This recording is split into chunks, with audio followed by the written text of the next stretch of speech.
Hello viewers, my name is Clover, and this is my preview and prediction video for the June 1st, 2014 USW pay-per-view live from Providence, Rhode Island, entitled USW Key And Ca 2014. This pay-per-view will be available at www.uswwrestling.webs.com. Remember to make sure that your internet connection is strong enough to reach the servers. It is $15 per ticket to see live and $29.99 to rent on pay-per-view via the website.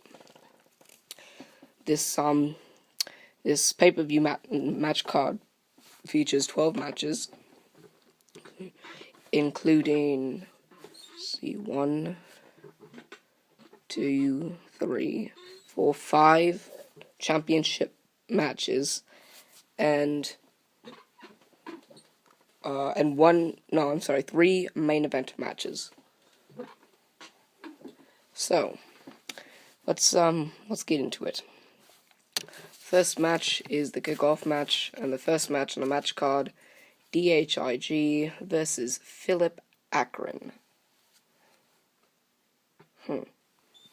Well, I'm going to give you a little bit of a tale of the tape as soon as I get this here.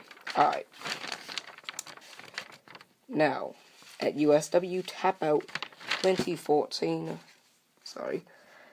DHIG defeated Philip Akron via submission at USW Tap Out 2014.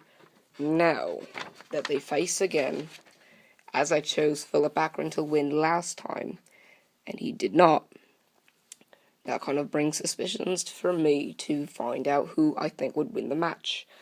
And if I haven't mentioned it before, this is the first Bulletproof Series matchup of the night. There are a lot of things that I could do with this kind of match, kind of a lot of rants I can go, but these two have kind of filled their shoes in the past few months. Not doing too much in this Bulletproof Series. DHIG is doing well in the Bulletproof Series, but Philip Akron, I think by the end of this pay-per-view, he'll be out of the Bulletproof Series. That's just my my retrospect on it. That's just my opinion. But now that there's more than one way to win, because when they fought at Tap Out, USW Tap Out, then the only way that they could win was via submission. Now they could win via submission, they can win via pinfall, via countout, and via no disqualification. When it comes down to me deciding who I think would win the match, it's a tough one. It's a tough thing to choose, but I'm sorry, I'm gonna have to go with DHIG. I don't know what he's gonna win by, but I think he's gonna be victorious over Philip Akron again. This past Wednesday on Intensity,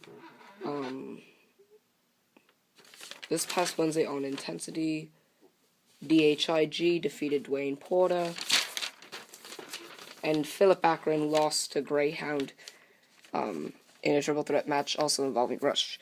So Philip Akron lost and DHIG won this past Wednesday night, and that just gives DHIG momentum, and I think that momentum is going to carry on to this pay-per-view, so I think DHIG is going to defeat Philip Akron.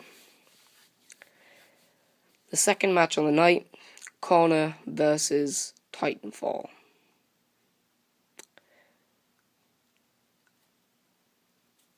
Alright, well, here we are. I've gone on rants about this before, and I guarantee you, as long as it keeps going on like this, I'm going to have a lot more rants about it. Corner has not been on Intensity often, has not been on pay-per-views often, and hasn't really proven his worth exactly in USW. He hasn't had a real chance to, but he is he is still learning, developing. He's still kind of in that training process. Now here we have Titanfall. Titanfall is, I don't know how to put this, but he is a great performer. Well, not a great performer. He's a good performer who's not getting too many opportunities. Now, I know with most of the time, when I have people like Corner, I'll go on rants about how they shouldn't be used at all. With Corner, I see some potential. I see something in Corner now, and I think that if they were to use him more often, maybe on intensity, we could really get to learn about him, develop. But until then, I don't see how we can, kind of cope with Corner. I don't think we can really find a way to kind of think of Corner as a performer in USW. Corner is... I'm looking at my cheat sheet here. Sorry. I don't even see him on my cheat sheet. Oh, here he is. Corner has not won a championship in his career. Titanfall has not won a championship in his career either. So if you look at where that plays and how that turns out, then you kind of have an evenly balanced match. Right? Wrong. Because Titanfall has a lot of potential, hasn't been used often. Corner has a lot of potential, hasn't been used often. But when they are used, Corner and Titanfall, out of the two of them, Titanfall develops more and shows more. And so with that, kind of brings a great deal of developing and being able to develop quicker. Corner is still developing. If you were to knock off Titanfall, it wouldn't do much for him, and it wouldn't do anything really much for Titanfall, because they are both developing, and, it is kind of a filler match, so those don't usually have any kind of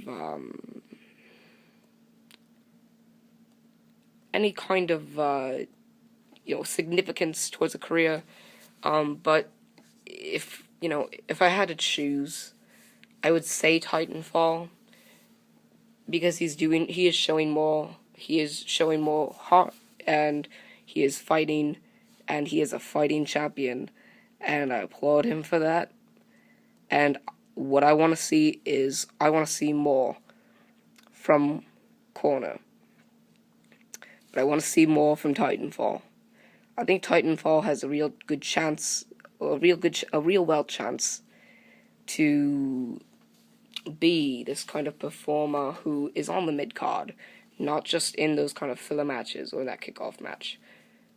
But that's my opinion. I think Titanfall is going to defeat Corner. That's that. Third match on the match card: Switchblade versus Blade. You guys know they were a tag team. They were a great tag team at that. And sorry, my bad. Alright. They were a great tag team. They were dominant. They really proved themselves. Switchblade and Blade were our former 6-time unified USW tag team champions, and now they're in a rivalry against each other. Now, let me ask you all this. When was the last time you saw Switchblade or Blade on Intensity or on a pay-per-view?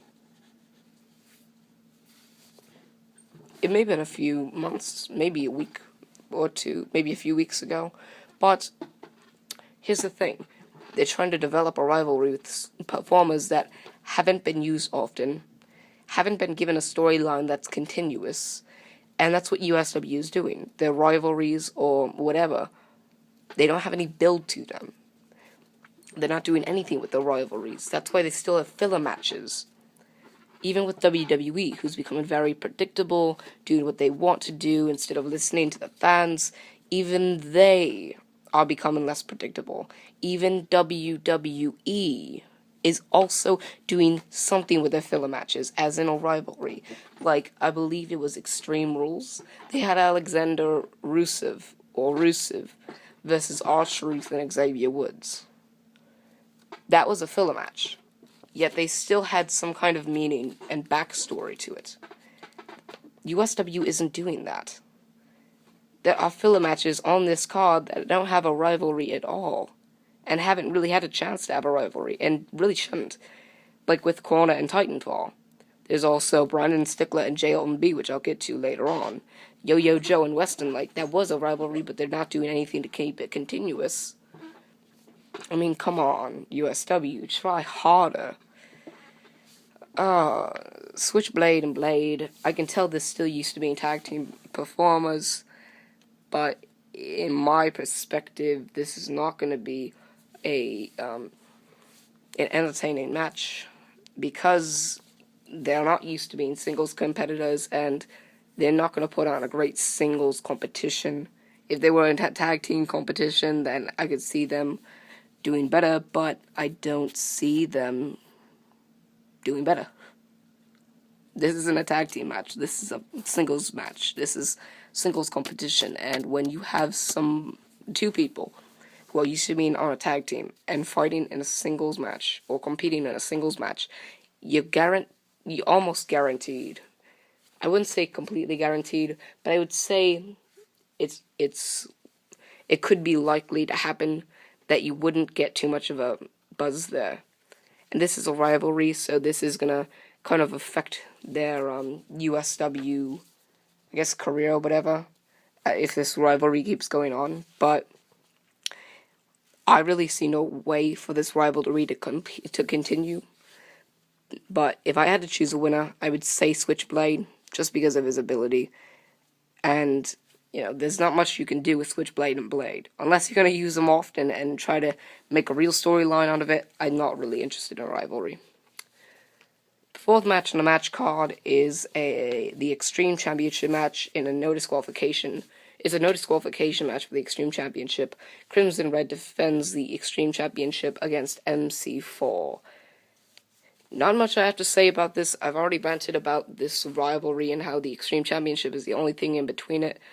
All I have really left to say is that, my prediction is that Crimson Red is going to defeat MC4. That's my prediction there.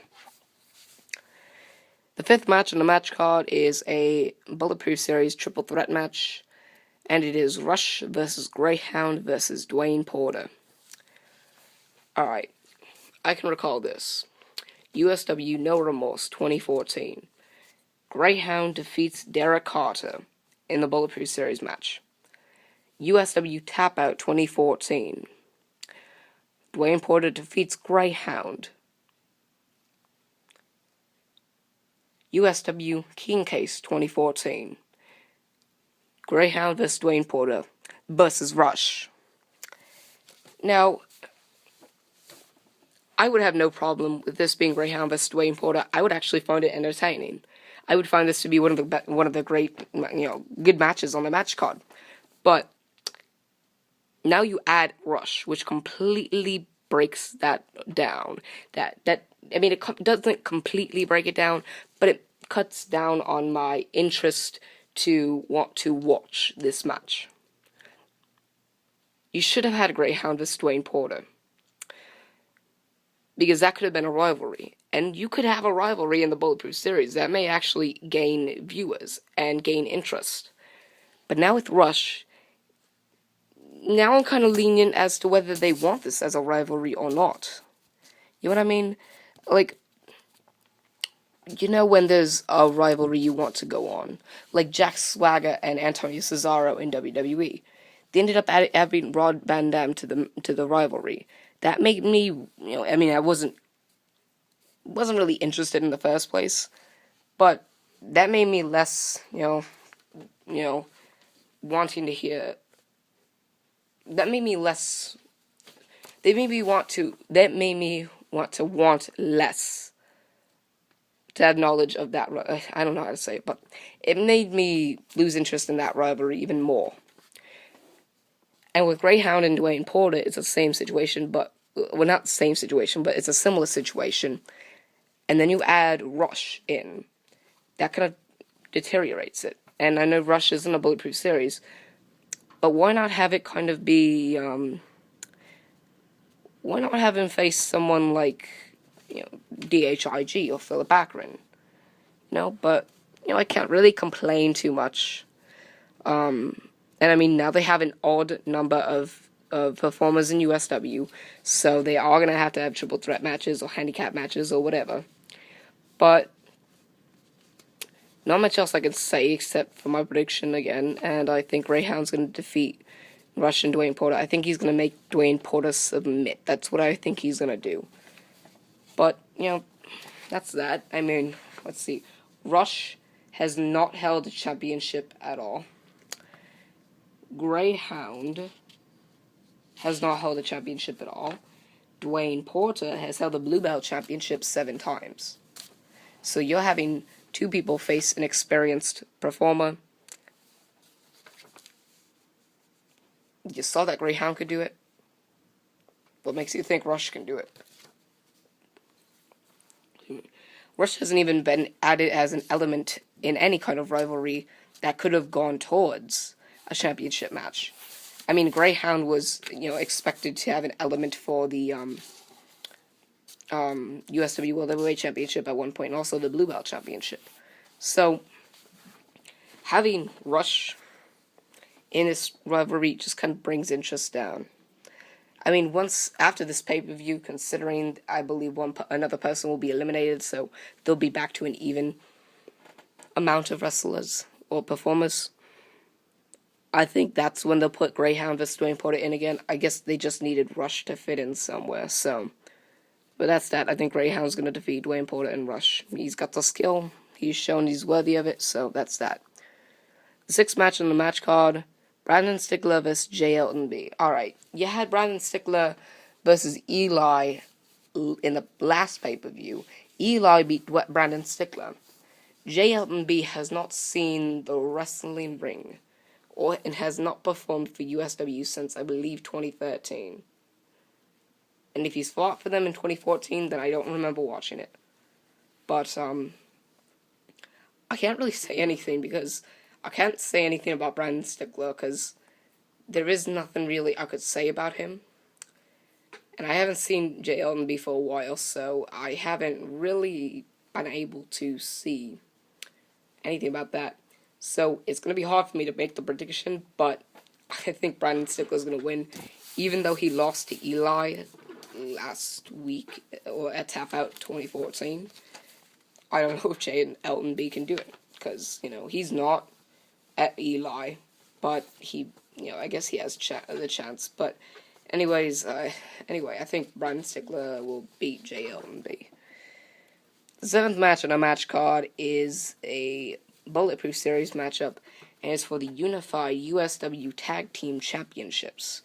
Cannon and Prophecy defend the Unified USW Tag Team Championships against Gringo and Fernandez. Cannon and Prophecy, as I said in my Wednesday Night Intensity review, Cannon and Prophecy are not singles competitors. Are not tag team competitors. Not used to being a tag team. But they are used to being singles competitors. Gringo and Fernandez are not used to being singles competitors, but they are used to being tag team competitors. Because those two were in a tag team. Cannon and Prophecy really haven't been in tag teams. So considering this is a tag team match, I think Gringo and Fernandez have the upper hand, and especially considering they are former Unified USW Tag Team Champions. In my perspective, I don't see them having as much as a boost in this match as everybody else would think, because Cannon and Prophecy are very experienced as well. Well, Cannon at least. He's been working for Kyle Reese for over 8 years now, and so being as though he is, I guess a top guy still, but being as he is still a top guy, being as he is still a top guy, I feel that he does have more experience than Gringo and Fernandez. He's been wrestling in a professional wrestling organization longer than both Gringo and Fernandez combined.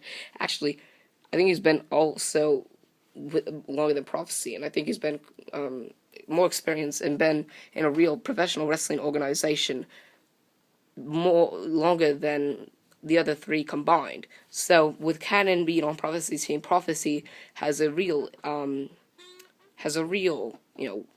advantage there. But it's going to be hard for me to really tell, because this is Gringo and Fernandez's type of match, and this is Cannon and Prophecy's type of effort. But I think these are going to match up really well, because even though only one tag team is experienced in tag team division and tag team competition, Cannon and Prophecy are singles competitors. They've learned to be able to stay out on their own. They haven't needed somebody to tag in to take a breath or take a break. Gringo and Fernandez aren't used to that, but they do have people to tag in. So Cannon and Prophecy are able to stay in there longer. Gringo and Fernandez are able to, work at something that they've done for a while. Cannon and Prophecy, even though they are able, they have the advantage of being able to stay in there and keep fighting or keep performing until until they just can't do it anymore and they need to tag someone in. Whereas Gringo and Fernandez are able to be a tag team, they're able to utilize that, and I wouldn't expect anything less. But my perspective, I think Cannon and Prophecy will defeat Gringo and Fernandez, and I think it'll be a close one. I think it'll be very entertaining. I'm looking forward to watching it, but, that's my prediction for that match, and we'll move on. The 8th match on the match card is Yo-Yo Joe versus Western Light. These two had a great rivalry a few months back, and then I don't know where it went. I guess it disappeared. Western Light got his USW Championship chances at Zach Hardy. Yo-Yo Joe got his I think his USW World Heavyweight Championships chances against Marsha Guerra. And so with that, having Yo-Yo Joe and Western Light being former USW World Heavyweight Champions, and also being used to being in the main event picture with under a lot of pressure, these two are going to match up evenly. Yo-Yo Joe is a high flyer. Western Light's a dark kind of powerhouse. Yo-Yo Joe, he's a bright high flyer. Western Light's like a dark, he's like a powerhouse. And so having these two, mixed up, it's kind of like having Jeff Hardy and John Cena, or Rey Mysterio and Triple H, or whoever. And with this kind of match being in play, and with these performers knowing a lot about each other, and knowing a lot about each other's strengths and weaknesses, I feel like it'll be a very entertaining match to watch, very entertaining match to compete in, and perform in, and wrestle in, and pretty much perform in. But I think this will really keep people in tune with the pay-per-view, and so my prediction is that Western Light will win the match. 9th match on the match card is the Blue Belt Championship match. James defends the Blue Belt Championship against Enigma. Yes, we still don't know who Enigma is, but we know he's a... I honestly don't know how to explain him anymore, but he is very petrifying. He's very scary to be in the ring with, and man, oh man, Enigma has had so many chances at the Blue Belt Championship, but he hasn't taken them.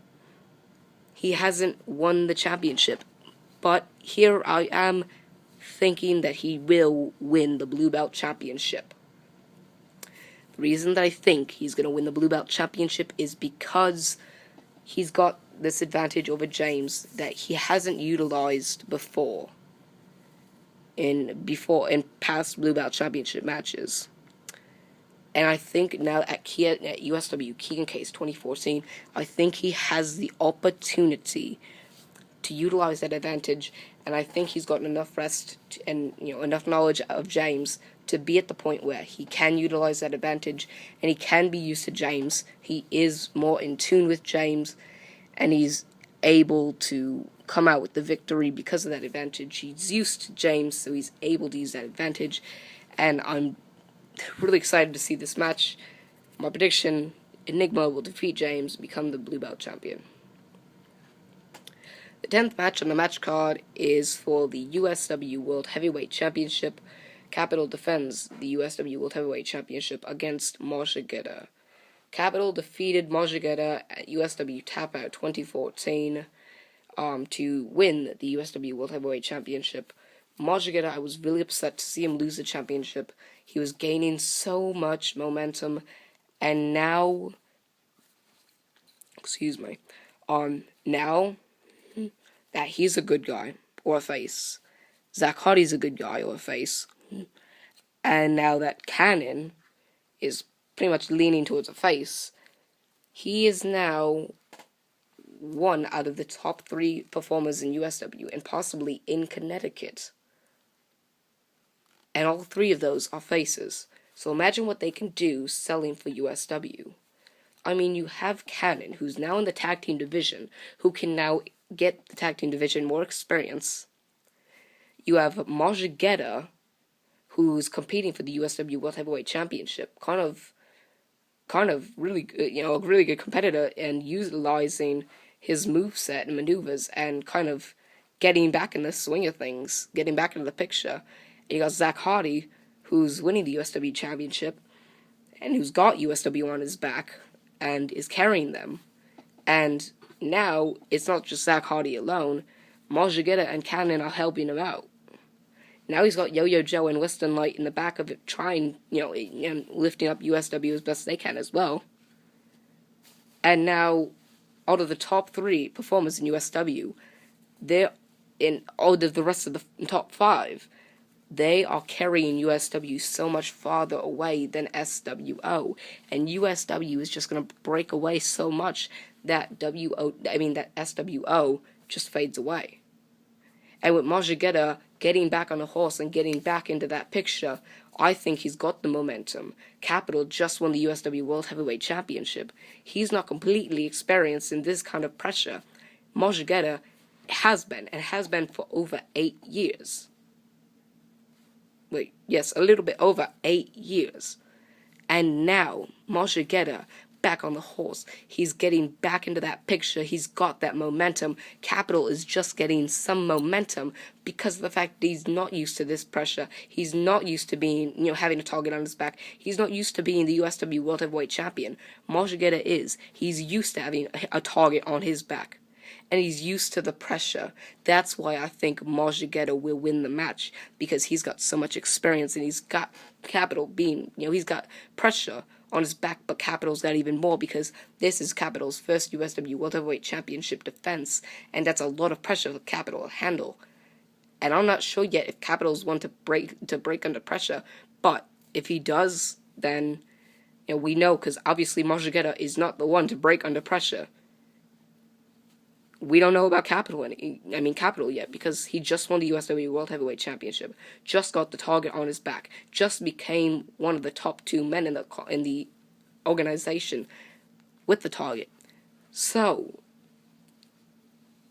Mojigeda has the momentum, has the target on his, doesn't have the target on his back, but is aiming for Capital, and aiming for that target, aiming for the bullseye, and I think Mojigeda will win the match and become a 2-time USW World Heavyweight Champion. Anyway, the 11th match on the match card is a tables, ladders, and chairs match for the USW Championship. Zach Hardy defends the USW Championship against Morbid. Zach Hardy ended Morbid's career, at least we thought he did, back at USW Called Greatness 9. The first pay-per-view that on this channel I previewed made predictions and also reviewed. I'm not sure if I made predictions, but I know that I previewed it, and I don't know if I previewed it. I don't know if I predicted it, but I did one of those. I did either one or two of those and reviewed it. That was the first pay-per-view I've ever done that to on this channel. And Zach Hardy defeated Morbid. Everybody saw. It was on SportsCenter later that night, the next morning at midnight, the results of that, and then Zach Hardy was praised. He retained the USW Championship, became 6-0 at USW Call Greatness 9, and ended Morbid's 7-0 streak, and now Morbid is 7-1. Now Morbid is back. Why? I don't know. I don't know why they would bring him back in the first place. That was a great way to put Derek Carter up and to have him return. And then Derek Carter could have faced Zach Hardy for the USW Championship, which would have been even better. This is the kind of match you could have at USW Call Greatness 10 next year. But this isn't the kind of match to have at USW Key And Ca 2014. Zach Hardy is used to TLC matches. Morbid isn't. But here's the thing. Morbid, his contract will be up within a week or two, I believe. And with that being said, you can't really have someone leave with your championship. They can't pull an AJ Styles. Well, they can pull an AJ Styles, but then everybody would know that they're kind of ripping off TNA. And TNA is ripping off of WWE. I mean, TNA didn't rip off that segment, but USW would rip that segment off of TNA. And I don't think you would want that. So even if this match were real, I think you should at least book Morbid to lose, because, unless Zach Hardy wins the USW Championship back the night after, or the Wednesday night the USW Wednesday night intensity afterwards, I don't see how you could have Morbid win this match. Because then he's going to walk off with USW Championship and you're not going to get it back. Because he's not going to sign back with you. But this is the kind of match Zach Hardy's used to. This is his specialty. And I think Zach Hardy will be able to pull away with the win. I think Zach Hardy will defeat Morbid and retain the USW Championship. Whether this is the last of Morbid that we see, I don't know. But it's a start. It looks like it's possible. But anyways, the 12th match on the match card in the main event of the evening, the 2014 Key And Ca match, Tallman Chris Ross versus Lane versus BP Fierce versus CED versus Scene Sheen versus Alexander Rotten. I'm going to talk a little bit about this match because I don't really look into this too much. Here's some flaws I see with this. The Key And Ca match shouldn't really be a developmental match, because you have people who aren't being seen too often in this match, and you're obviously going to have those people. They're obviously going to want to cash in for the big championships. And if you have someone cash in for the big championships, like let's say you had I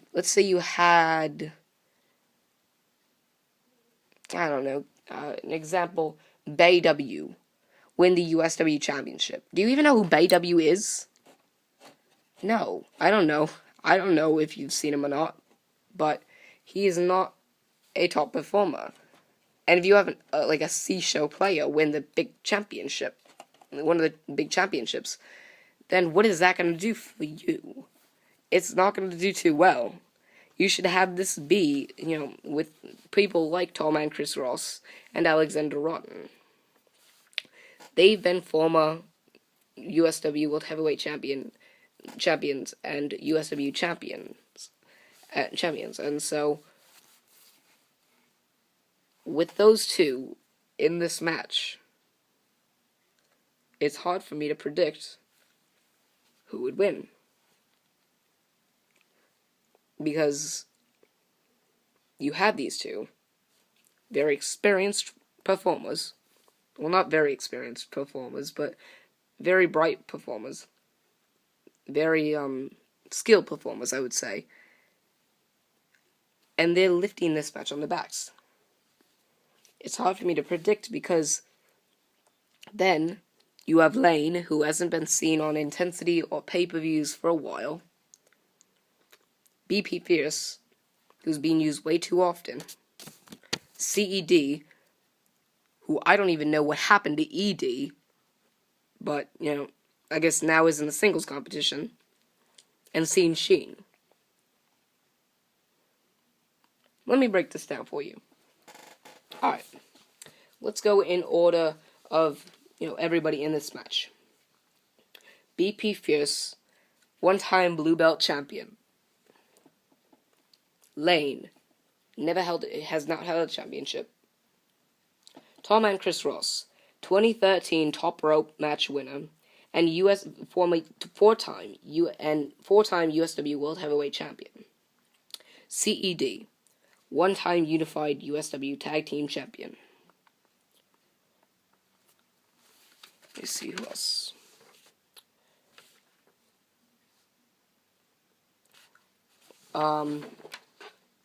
Alexander Rotten, former USW champion, one-time USW champion. Sean Sheen has not held a championship in his time. So, out of the six, you have 4 performers who won championships. Out of the 6, you have 3 performers who won singles championships. And out of the 6, you have 2 performers who have held major championships. Very hard for me to predict a winner. But if I had to choose, this is a 1 in 6 chance. If I had to choose, I would think Alexander Rotten would win the match. Because that gives him a chance for the USW Championship. And I think he's going to use that to have determination, and he's going to use that to be able to have a chance to win. I will applaud him if he wins. I will also be happy with myself because I'll be whatever, because I would have ended up predicting a winner if he wins. But that's that. So overall, I think this pay-per-view will be okay. All right. I see. Let's see. I see 1, 2, 3, 4, 5, 6. Oh, I would say about 6 matches that I'm looking forward to seeing. I'm looking forward to seeing Cannon and Prophecy versus Fernandez, Gringo and Fernandez, Yo-Yo Joe versus Western Light, James versus Enigma, Capital versus Marshagetta, Zach Hardy versus Morbid, and the 2014 Key and Ca match. Tall Man Chris Ross versus Lane versus Lane versus BP Fierce versus CED versus Sean Sheen versus Alexander Rotten. So those are the matches that I'm looking forward to. Let me just go through the matches again so you know what they are. That way you know what they are. Kickoff match, DHIG versus Philip Akron in the first Bulletproof Series match of the night. Second match, Corner vs. Titanfall. Third match, Switchblade vs. Blade. Fourth match, no disqualification match for the Extreme Championship. Crimson Red defends the title against MC4. Fifth match, Bulletproof Series triple threat match, Rush vs. Greyhound vs. Dwayne Porter. Sixth match, Brandon Stickler vs. JLB. Seventh match, Bulletproof Series tag team match for the Unified USW Tag Team Championships. Cannon and Prophecy defend the Unified USW Tag Team Championships against Gringo and Fernandez. Eighth match, Yo-Yo Joe vs. Western Light. Ninth match is the blue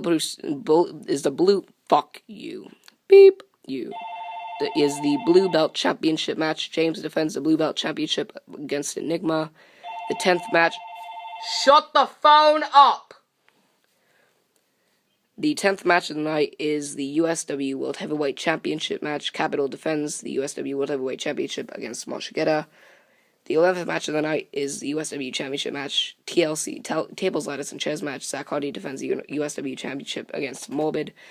And the main event, 12th match of the night, and 12th match, the main event of the evening, the 2014 Key and Ca match, Tall Man Chris Ross versus Lane versus BP Fierce versus CED versus Scene Sheen versus Alexander Rotten. But anyway, guys, that was my preview and prediction video of the June 1st, 2014 USW pay-per-view entitled USW Key and Ca 2014. Remember to like, favorite, and subscribe for more. I am Chase Clover, signing off.